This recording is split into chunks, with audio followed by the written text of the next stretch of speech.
1번입니다.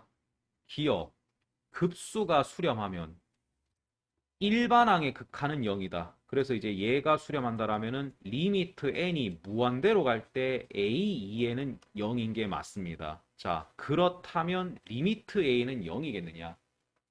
자, 짝수 번째 항이 0에 수렴했다 그래서 이 수열 전체가 0에 수렴한다라는 보장은 없죠. 그래서 이제 다음과 같이 발레 잡으시면 됩니다. 수열 an을 10, 10, 10 이런 식으로 진동하게 잡으시면 짝수 번째 항만 봤을 때는 한결같이 0이 나오니까 된 건데 근데 전체 수열은 말 그대로 진동이니까 수렴 안 하죠.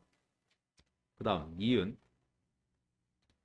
자, 이 가정을 아까 기억과 동일하게 리미트 n이 0이다 이렇게 받아칠 수도 있지만은 지금 니은에서 확인해야 되는 건 an 쪽이 아니기 때문에 자, 이건 다르게 접근할 겁니다. 급수의 정의는 리미트 sn입니다. 결국 급수가 수렴했다라는 건 리미트 sn 값이 수렴했다라는 걸로 볼 수 있다. 그러면 니은 보기는 이렇게 바뀌는 거지. 그러면 리미트 sn이 수렴이면 S2에는 수렴이겠느냐? 그러니까 딱 지금 기억의 역의 상황인 거죠. 아까처럼 이 수열의 일부분이 수렴을 했을 때 전체가 수렴할 수 있겠느냐? 그건 거짓인데 어떤 수열 전체가 수렴했을 때 이렇게 짝수 번째만 확인했는 건 수렴을 하겠느냐? 그거는 당연히 수렴을 하겠죠. 전체가 수렴을 하고 있는 중이기 때문에 여기서 내가 일부분을 골라내더라도 이제 수렴을 할 것이다. 그래서 니은은 참. 자, 마지막 디귿. 만약에 SEN-1, SEN이 모두 수렴했다라면 이 급수는 수렴을 하겠느냐? 자, SEN-1, 첫 항부터 어떤 홀수 번째 항까지의 합, SEN, 첫 항부터 짝수 번째 항까지의 합, 이런 걸 가지고 등장했던 개념이 뭐가 있었냐면은 교대급수라는 게 있습니다. 우리가 그 부호가 계속 바뀌는 교대급수를 처리할 때 한 번은 시작하자마자 두 개씩 묶어서 처리를 하죠. 그 개념이 SEN인 거고 그 다음에 하나 떼고 처음에 하나 떼고 그 다음부터 두 개씩 이렇게 묶어서 생각하는 거 그 개념이 SEN-1인데 이렇게 극한을 계산했을 때랑 이렇게 극한을 계산했을 때 그게 같게 나오면은 그러면 이제 우리는 그 교대급수가 수렴한다라고 얘기를 하는 겁니다. 자, 그럼 이제 이 보기를 다시 보면은 그러니까 얘도 만약에 수렴이고 얘도 수렴을 한다라면은 이 급수 전체가 수렴을 하겠냐라고 물어보는 건데 그래서 교대급수 때 이제 우리가 많이 보던 그게 이 녀석의 대표적인 발레라고 보시면 됩니다. 1 더하기 마이너스 1 더하기 1 더하기 마이너스 1 더하기 1 더하기 마이너스 1 더하기 이거. 얘는 내가 시작하자마자 두 개씩 묶어서 더하면 늘 0입니다. 늘 0. 그러니까 이렇게 하게 되면은 리미트 n이 무한대로 갈 때 SEN 개념은 항상 0의 수렴을 하겠지. 근데 시작할 때 1을 떼놓고 그 다음부터 두 개씩 묶어 들어가면 1 더하기 0 더하기 0 더하기 이런 식이니까 리미트 SEN-1 개념은 항상 1로 수렴을 합니다. 그러니까 얘는 얘대로 수렴을 했고 얘는 얘대로 수렴을 했지만 그렇다고 이 교대급수 전체가 수렴을 하는 건 아니지. 이게 같은 값으로 안 나왔기 때문에. 그래서 디귿도 거짓. 그래서 답은 니은만 참. 2번입니다. 나식을 보시면은 이것과 유사하다는 느낌이 드실 겁니다. 1마다 반복이 일어나는 그 주기함수. 근데 여기 부호가 마이너스이기 때문에 이 식이 의미하는 바는 이제 1마다 반복이 일어는 나는데 그때 그 반복이 일어났을 때 부호가 마이너스로 바뀌어야 된다. 즉 x축에 이제 대칭까지 시킨 형태. 그래서 가와 나를 이용해서 fx의 그래프를 그려보겠습니다. 그래서 0과 1 사이에는 이제 2x 빼기 2. 그 다음에 1부터 2까지에서는 얘가 반복이 일어났지만 부호가 바뀌었기 때문에 이런 식으로. 그 다음 또 2부터 3까지에서는 얘랑 반복이 일어나지만 부호가 바뀌기 때문에 다시 이런 형태. 이렇게 이제 그림이 계속 그려진다고 보시면 되겠습니다. 자, 그러면은 이 함수는 항상 이제 최대값은 2고 최소값은 마이너스 2인 그런 이제 그래프가 될 건데 이 그래프가 이제 2n분의 1x-1이라는 저 직선과 이제 교점이 몇 개가 나오는지를 이제 확인을 해야 됩니다. 즉, 저 2n분의 1x-1이라는 직선을 그렸을 때 어차피 fx와 교점이 생기려면은 fx의 치역 범위 안에서만 교점이 생길 수가 있겠죠. 그래서 지금 이 fx의 최대값인 풀마 2 사이에서만 교점이 존재할 거기 때문에 이를 토대로 x의 범위를 좀 추측을 해보겠습니다. 그래서 x는 마이너스 2n부터 6n까지의 범위에서만 이제 그 교점이 생길 수가 있는데, 근데 이제 n은 자연수기 때문에 이제 1, 2, 3등을 넣어보게 되면은 이게 n에 2만 대입해도 벌써 마이너스 4부터 12까지라고 범위가 굉장히 넓게 나오게 되죠. 이제 3부터는 범위가 많이 벌어져서 이게 그래프를 그리는데 조금 약간 어려움이 있으실 겁니다. 그래서 n이 2인 거 정도까지는 그래도 이제 좀 확인을 해볼 수 있게 지금부터 이 그래프를 마사부터 12까지만큼 한번 그려보도록 하겠습니다. 자, 그래서 이렇게 그려진 fx랑 이제 이 직선의 교점을 파악을 해보겠습니다. 일단 n이 1인 경우부터 생각을 해보면은 범위는 이제 마이너스 2부터 6까지만 생각하면 되겠고, 실제로 마이너스 2일 때 요 마이너스 2를, 그 다음 6일 때 이제 최대값 2를 찍는 그런 직선으로 보시면 되겠죠.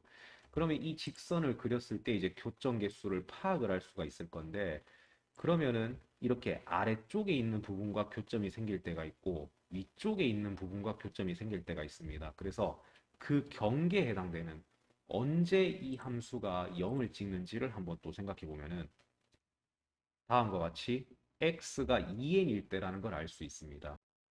n이 1일 때는 이제 2,0을 지나면서 이제 아까 언급했던 요 두 점을 지나가는 요런 직선이라고 이제 보실 수 있겠습니다. 그러면 지금 이때의 교점의 개수는 총 4개가 나오면서 a1이 4임을 이제 알 수 있겠습니다. 자, 이제 n이 2인 경우는 범위는 마사부터 12까지. 그래서 마이너스 4일 때 마이너스 2를 찍고, 이제 12일 때 2를 찍고, 그 다음 0을 찍는 순간 이제 이 4,0. 그래서 딱 저기 4,0을 지나가면서 저기까지 이렇게 그려지는 직선이다. 그러면 이제 이때도 교점 개수를 이제 파악해 보시면 A2는 8인 걸 알 수 있습니다. 자, 근데 이제 n이 3일 때부터는 이제 진짜 그림을 그려서 하기에는 너무 범위가 이제 넓어지기 때문에 그래서 이제 지금까지의 상황으로 이제 추측을 해보면은 이 수열의 일반항은 이제 4n이라는 걸 이제 확인하실 수 있을 겁니다. 자, 그래서 이제 문제가 구하라고 하는 저 급수는 시그마 n은 1부터 무한대까지 an 곱하기 an 플러스 2분의 1. 그래서 시그마 성질에 의해서 16분의 1 상수를 앞으로 빼주고 그 다음 이제 남아있는 녀석들을 그 부분분수꼴로 이제 변형해 주시면은 32분의 1 곱하기 시그마 n을 1부터 무한대까지 이제 n분의 1 빼기 n 플러스 2분의 1이 남습니다.